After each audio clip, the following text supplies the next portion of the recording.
जदि काहाकू सतरे भल पाउच तेबे ताकू स्वतंत्र कर दियो, ताकू स्वाधीनता दियो।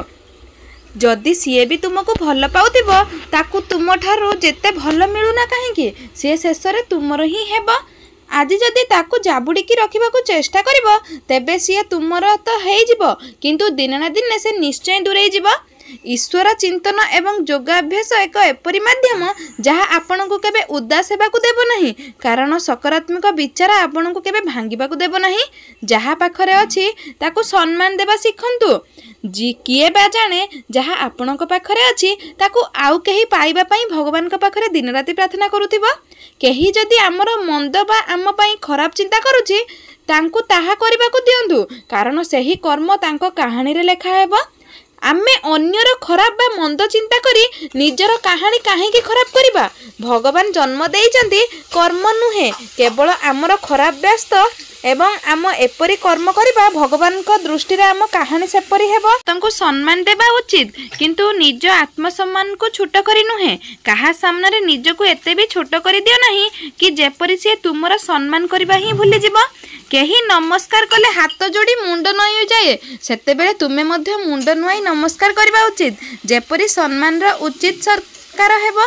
किंतु जदि कहीं आंगुठी देखाई मुंड को ऊपर करी तुमको सम्मान नेबाकू चेष्टा करे सेते बेले तार उचित जवाब मध्य आवश्यक, जेपरी आत्मसम्मान सत्कार होइबो। कारण आत्मसम्मान ठारू बड़ आउ किछि नाही। बाटरे कंटा पड़िथिले बाट बदलै देबे चालिबा चालाकी होइथाय, किंतु जदि बाट बदलैबा सह उद्देश्य एवं लक्ष्य भी बदलै देबो तेबे हारिबाटा सुनिश्चित होई जाए। लोक कौन कहिबे एही गोटिया कथा अनेक स्वप्न भांगी देइथाय, अनेक हृदय को उदास करी देइथाय। किंतु बुद्धिमान सीए जी लोकों कथा को अणदेखा करी निज स्वप्न पई लड़ी जारी रखी थाए। लोकों कथा जदि बाटरे बाधक साजे तेबे रास्ता बदलै दियंतु, किंतु निजर लक्ष्य पथ केबे पछगुंता दियंतु नाही।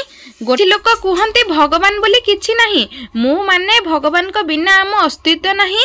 विश्वास करंतु जदि विश्व एहा माने कि भगवान कर किछि अस्तित्व नाही सेतेबेले विश्वर विनाश को केही रोकी परिबे नाही। कारण पाप पुण्यर विचार एवं कर्मर परिणाम पाई थिबा डर ही आज एही समग्र विश्व को बंचाई रखिछि। जेउ दिन एही डर समाप्त होई जिवो सेतेबेले मनीष पशुठार अधिक हिंस्र एवं भयंकर होई जिवो। सेति पई जन्म करुथिबा बापा मां को एवं बंचिबा पई उद्दिष्ट एही प्रकृति राणी को तत्सहित ए समस्त रचना करुथिबा भगवान को केबे भूलिबा उचित नुह। भगवान केबे निजर प्रशंसा सुनिबा को चाहंतिनी, किंतु तांकर प्रशंसा द्वारा एही संदेश अन्य माननकु दिया जाए कि हां भगवान अछंती एवं तांकर चिंतन करिबा उचित, तांको सम्मान देबा उचित, तांकर कूप को डरिबा उचित। तांको आज ठारू भल पाइबा छाड़ी दियो जे तुम भावना को बुझु नाही, जहा पाखरे तुमरो मूल्य नाही। तांको मूल्यवान करी निज को छोट करी दियो नाही। जीवन रास्ता रे हजार लोक आसीबे आउ जिबे, केवल सीए ही आम साथी रे साथी होई रहितिबे जहा सो आमर हृदय मिसिबो। ना हारिबा जरूरी ना जीतिबा जरूरी, ये तो जीवन बंधु, एठी खेलिबा ही जरूरी। मुद्रार दुईटी पार्श्व थाए, गोटे पार्श्व को देखी केबे कहा को भूल भावंतु नहीं।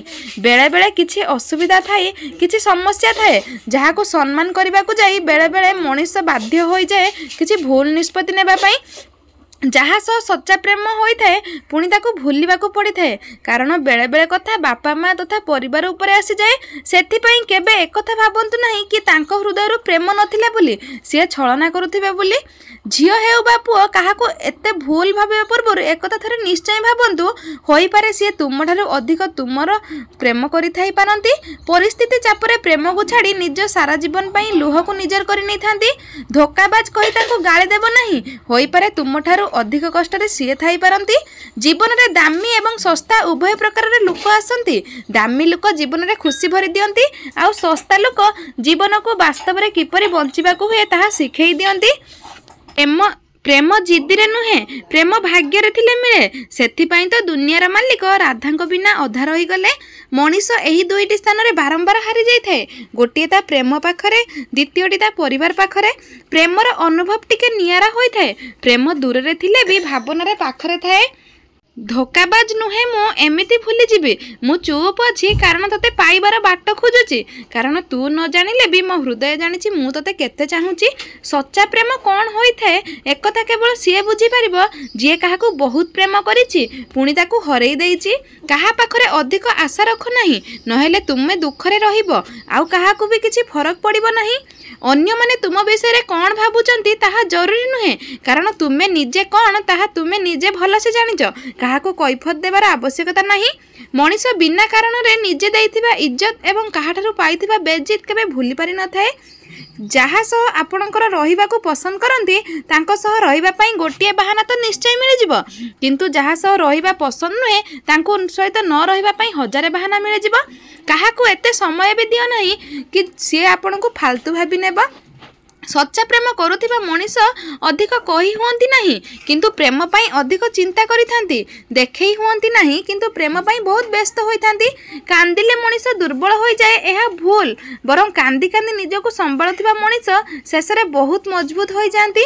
ଯେଉଁ ମଣିଷ ନିଜେ ନିୟମ କରି ନିଜେ ମାନିବ, ଆଜି କାମ ଆଜି କରିବ, ଦେଖିବ ସେଇ ମଣିଷ ଦୁନିଆରେ ଦିନେ ରାଜ କରିବ। ହୃଦୟରୁ ସମ୍ପର୍କ ବି ନିଆରା, କାରଣ ସବୁଠାରୁ ଅଧିକ ସିଏ କାନ୍ଦନ୍ତି ଯିଏ ସମ୍ପର୍କକୁ ହୃଦୟରୁ ମାନନ୍ତି। ମୁଁ ଏକୁଟିଆ ରହିବାର କାରଣ ଏହା କି ମୋତେ ମିଛ ସମ୍ପର୍କ ଠାରୁ ଦୂରେଇ ଯିବାର କୌଣସି ଆପତ୍ତି ହିଁ ନଥାଏ।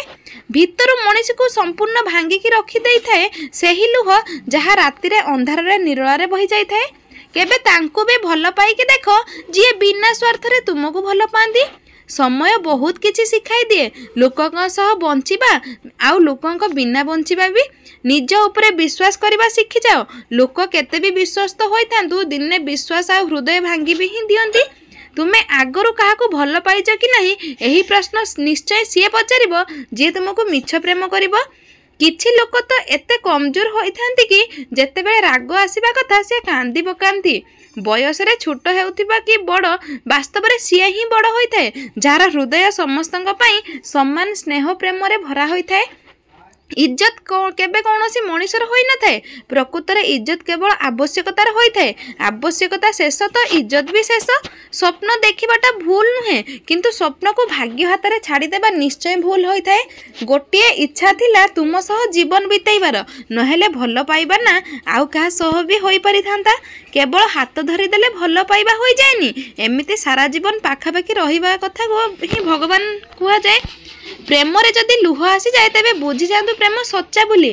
ବେଳେବେଳେ ସେହି ମଣିଷ ଅଧିକ କନ୍ଦାଇ ଦେଇଥାଏ ଯାହାର ଖୁସି ପାଇଁ ଆମେ କିଛି ବି କରିବାକୁ ରାଜି ଥାଉ। ଦର୍ଶକ ବନ୍ଧୁ, ଭିଡ଼ିଓଟି ଆଜି ପାଇଁ ଏତିକି। ଭିଡ଼ିଓଟି କେମିତି ଲାଗିଲା କମେଣ୍ଟ କରିବା ପାଇଁ ଜମା ବି ଭୁଲିବେନି। ଯଦି ଆମ ଭିଡ଼ିଓଟି ଆପଣମାନଙ୍କୁ ପସନ୍ଦ ଆସିଥାଏ ତାହେଲେ ଆମ ଚ୍ୟାନେଲକୁ ସବସ୍କ୍ରାଇବ୍ କରିଦିଅନ୍ତୁ।